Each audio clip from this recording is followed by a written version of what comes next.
ada hal yang aneh yang kami melihat bahwa ini ada kejanggalan. Maka kami minta supaya Bareskrim segera tuntaskan kasus Vina dan ini karena Bareskrim punya alat untuk mendeteksi kebohongan.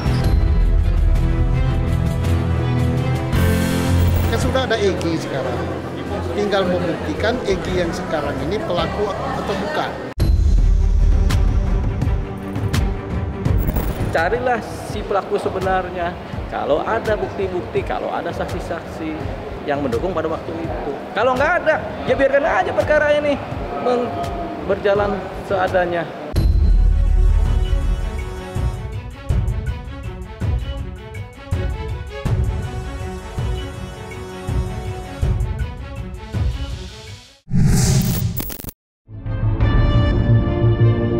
Sejak mencuatnya kasus kematian gadis asal Cirebon bernama Vina dan kekasihnya Eki, hingga kini perkara tersebut masih menyisakan tanya yang belum juga terjawab.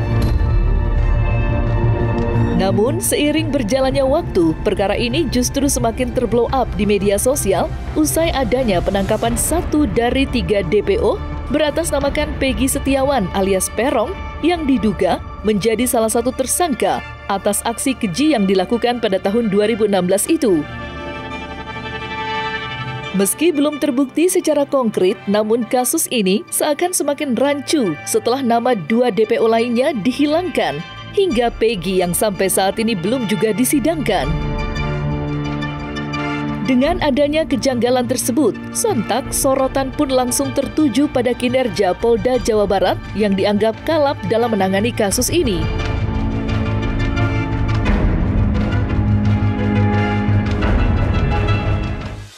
Bahwa terjadi simpang siur informasi di Jawa Barat terkait dengan penangkapannya Peggy dan beberapa narasumber yang diminta keterangan, bahkan sepertinya kasus ini ya seperti gasing berputar gitu, tidak ada ujung yang jelas.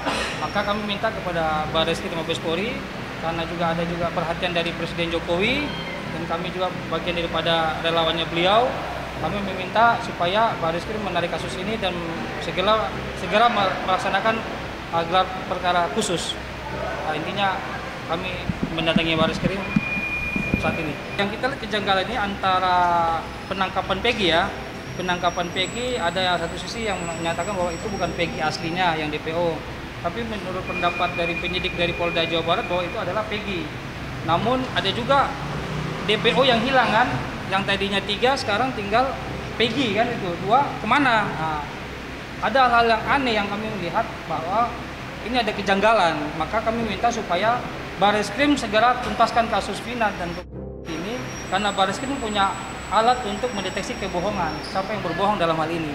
Itu yang kami inginkan, karena tingkat akhirnya adalah Bareskrim untuk menyelidiki semua kasus ini. Panggil semua pihak-pihak, baik itu dari oknum aparat yang bermain di kasus ini, terus panggil juga saksi-saksi maupun para pelaku yang sudah yang sudah dihukum, maupun ada pun mantan narapidana yang dihukum 8 tahun yang sudah bebas dengan saka ya, dengan pernyataan dia menyatakan bahwa dia diintimidasi, ya kan? Ini kan ada simpang siur komunikasi, makanya kita minta supaya Bareskrim Mabes Polri untuk segera ambil alih segera kasus ini. Memang peluang terang buat teman-teman di kepolisian. Makanya daripada ini menjadi peradilan sesat di kemudian hari, malah memperburuk citra polisi, lebih baik diapakan? Didep perkaranya, dikaji ulang perkaranya, yang sudah ditangkap dilepaskan dulu. Carilah si pelaku sebenarnya. Kalau ada bukti-bukti, kalau ada saksi-saksi yang mendukung pada waktu itu. Kalau nggak ada, ya biarkan aja perkara ini berjalan seadanya. Ini yang namanya kecerobohan dalam penanganan perkara. Kenapa ceroboh? Ya perkara 8 tahun lalu ada DPO nggak dicari-cari, dilimpahkan ke Bareskrim, bisa juga. Cuman kan Bareskrim nggak ngerti persoalan di lapangan. Apa yang mau dilimpahkan? Perkaranya, pas dilimpahkan Bareskrim juga bingung tuh, mulai dari mana kita mulai. Orang perkara udah 8 tahun yang lalu, udah juga diputus pidana putusannya kan, terus mau mulai menganalisa. Bareskrim kan sama juga dengan Polres Cirebon, sama dengan Polda, sama-sama polisi juga, sama-sama penyidik. Bedanya kan dia cuma ada alat forensik, tapi alat forensik nggak bisa juga menganalisa perkara 8 tahun yang lalu. Siapa yang bilang gampang? Nggak ada yang bilang gampang, ini susah. Ini perkara paling sulit kalau dipecahkan di pengadilan atau dijadikan sebagai perkara di persidangan paling sulit. Saya yakinlah adik-adik saya Polri sekarang lebih pintar dari saya ya. Mereka tidak terkonsentrasi lagi cari EG, kan sudah ada EG sekarang. Tinggal membuktikan EG yang sekarang ini pelaku atau bukan. Kalau pelaku lanjut penyidikan, kalau bukan pelaku dibebaskan. Daripada banyak mengumpulkan EG nanti di Jawa Barat EG bisa 100, bisa 1000. Yang penting adik-adik kita polisi yang sekarang sudah berhasil menemukan PG ya, tinggal membuktikan PG Setiawan ini bersalah apa tidak, itu saja. Persoalannya nggak terlalu banyak. Kalau bagi saya ya dari awal saya mengatakan dengan melihat putusan pengadilan 2016 yang menghukum 8 orang itu, saya menilai polisi sudah tepat, sudah sempurna kerjaannya, yaitu memberkas dan kemudian mengantarkan para tersangka itu sampai diputus hukumannya berat. Kalau ada kesalahan waktu itu mestinya sudah dikoreksi sama jaksa dong, nggak diterima berkasnya. Kemudian sama hakim juga diputus bebas kalau emang polisi ada kesalahan, tapi ini kan tidak. Nah terhadap kayak gini ini kalau yang nggak puas mestinya dengan kinerja polisi 2016 silahkan ajukan PK. Nah untuk ini mengusut si Peggy ya, ini kalau ada yang nggak benar ya langsung di pra-peradilan atau lapor ke Propam atau Komnas HAM dan sebagainya. Dan kemudian nanti pada waktu persidangan memajukan semua bukti-bukti yang menguatkan si Peggy ini. Kalau saya sebagai bapaknya Peggy ya itu ya, pasti dia kan merasa terpukul ya saudaranya meninggal. Kalau dia memberikan kejelasan sekarang apapun yang diomongkan pasti tetap nggak akan mempengaruhi keresahan beliau. Beliau mendingan kan waktu itu ngomong itu anak saya korban, jangan saya di ini dan sebagainya. Itu kan dituduhkan karena itu anaknya bapaknya kasat narkoba, kemudian yang dituduhkan pelakunya itu ada keterlibatan dengan geng dan sebagainya, sehingga itu seakan-akan ini kasus ini yang mengungkap adalah bapaknya Eki itu kan, itu yang sudah dituduh itu ya sekarang ya lebih baik dia nggak usah bicara, biar hukum yang mengklarifikasi itu biar proses hukum saja. Kalau menurut saya sih sebagai praktisi hukum kita lepas aja. Dilepas dia lewat mekanisme penangguhan penahanan, polisi kemudian mendalami ulang materi-materi penyidikan, mereview ulang bukti-bukti kalau ada, saksi-saksi yang lama kalau ada, direview ulang lagi baru ditangkap.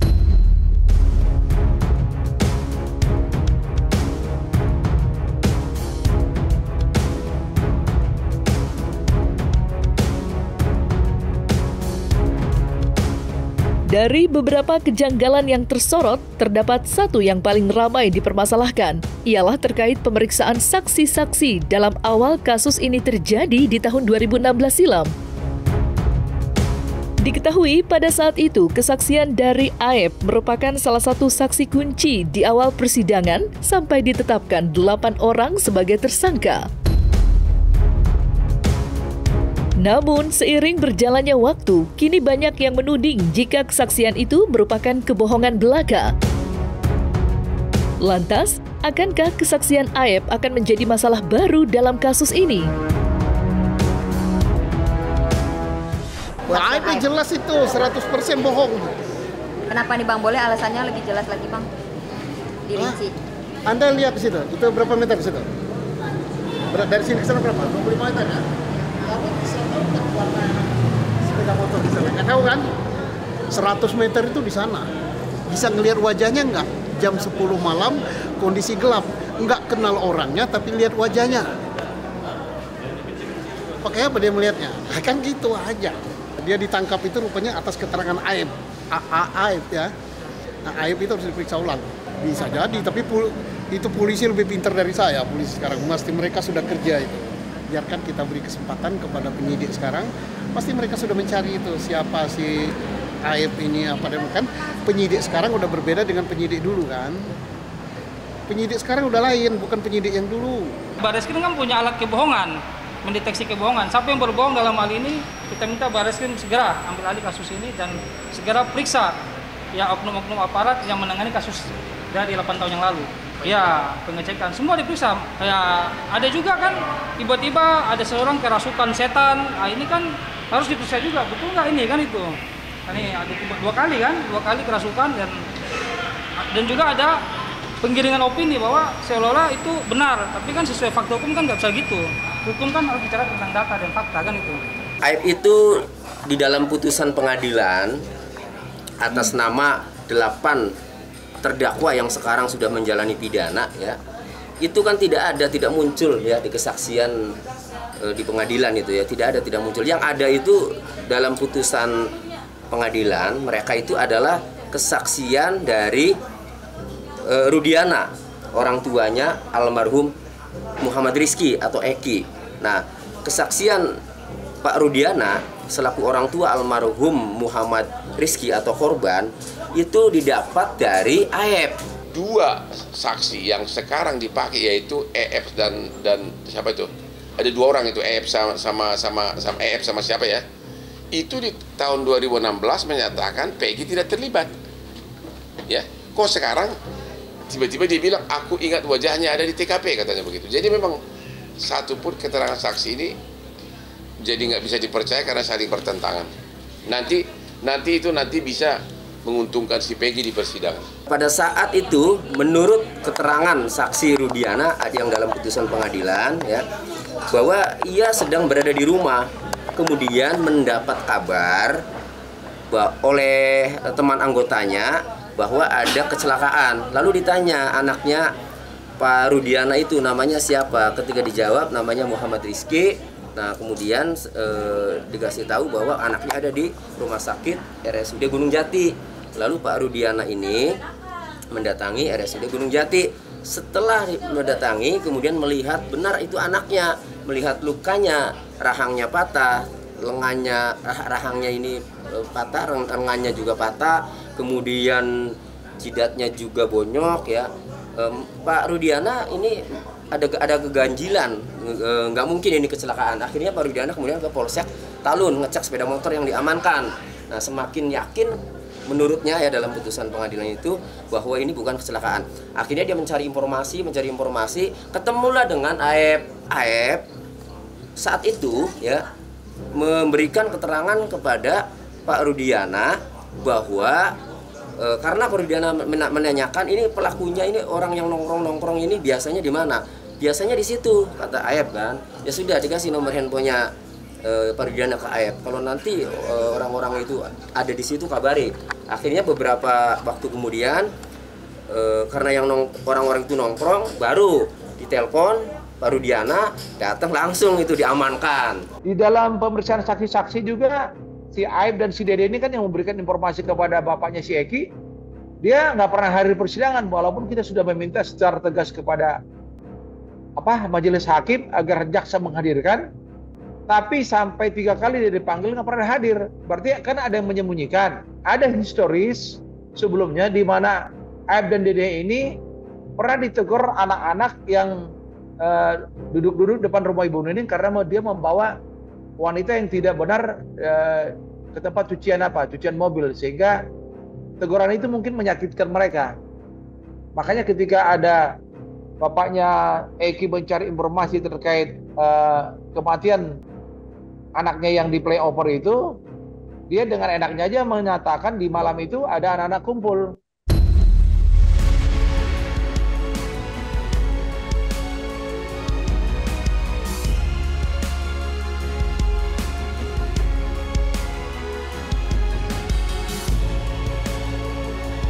Seperti yang diketahui sebelumnya, jika sengkarut permasalahan ini bermula dari kemunculan terduga pelaku bernama Saka yang mengaku sebagai korban salah tangkap dan diintimidasi agar mengaku sebagai salah satu gerombolan yang telah menghilangkan nyawa Vina dan Eki.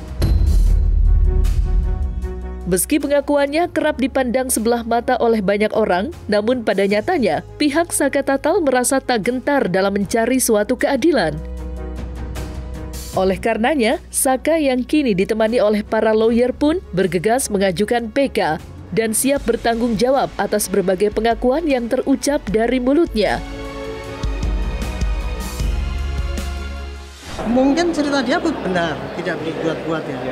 Tapi pengakuan yang kayak gitu itu ya, saya sebagai penyidik dan 50 tahun saya bekerja dari polisi itu pengakuan yang saya dicabut kukunya, supaya itu sudah biasa dilakukan. Saya dulu pernah ngalami kayak gitu. Saya meriksa orang ya, saya tangkap 12 orang dari Maluku sana, saya terbangkan pakai pesawat. Kemudian saya periksa sendiri, saya waktu itu udah Brigjen, saya periksa 12 orang itu, meriksanya di depan aula itu, di dalam ruang rapat. Satu diperiksa, yang lain melihat sini, bergiliran sampai selesai jam 12 malam. Sebulan kemudian dia lapor ke Kompolnas, ke Komnas HAM, ke PM, bahwa Pak, saya ngaku karena dicabuti kukunya. Lawang saya yang meriksa kok. Saya panggil Komnas HAM, silakan Pak dengar itu keterangannya. Pengacara yang melihat waktu saya periksa dia. Nah, dari situlah saya menarik kesimpulan, orang yang begitu tuh kok zaman dulu memang banyak tuh polisi tuh pakai gitu ya, zaman Belanda apalagi. Tapi kalau sekarang setelah KUHP itu kita diawasi kok oleh jaksa, oleh Propam, oleh Komnas HAM, oleh Kompolnas. Jadi saya kira cerita kayak gitu biasa. Tapi mungkin ya benar, silakan aja untuk koreksi polisi untuk ke dalam. Biasa itu dalam berperkara kan ada orang dipaksa, ada orang terpaksa, ada orang rela hati kan begitu kan.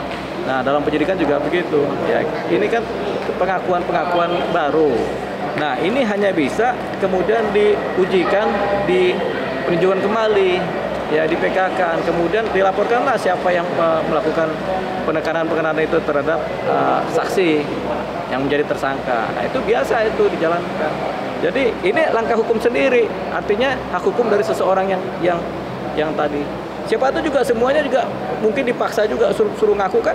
Akhirnya sebenarnya yang lain masih ditahan, ini beberapa udah lepas. Jadi ini yang harus jadi masing-masing punya hak hukum untuk menceritakan baru lagi. Semakin diceritakan dan semakin menjadi terang dan terbuka dan transparan, kita akan lihat bagaimana kinerja aparat kepolisian di Polda Jawa Barat yang sebenarnya di Polres Cirebon yang sebenarnya seperti apa. Kan Saka sudah bebas dan Saka juga masih dalam proses bebas bersyarat dan masih mengajukan banding dan wajib banding kasasi juga sudah dilakukan dan sekarang akan meneruskan dengan PK dan semoga PK itu berjalan dengan lancar. Untuk apa mungkin mengajukan PK sekarang? Dan untuk keadilan seadil-adilnya mungkin, bahwasanya yang benar mana dan yang salah mana, biar semuanya itu terbuka. Kamu yakin PK ini bisa membersihkan nama kamu? Pasti. Yakin.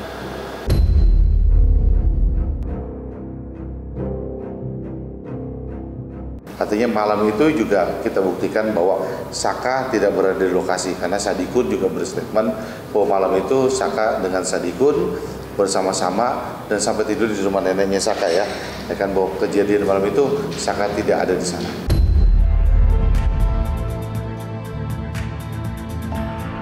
Nah, selesai sudah Cumi Lovers, saksikan terus Cumi Camp In-Depth, kabar lengkap, mendalam, dan akurat dari narasumber terpercaya. Dan jangan lupa untuk like, subscribe, dan juga share channel YouTube Cumi Cumi.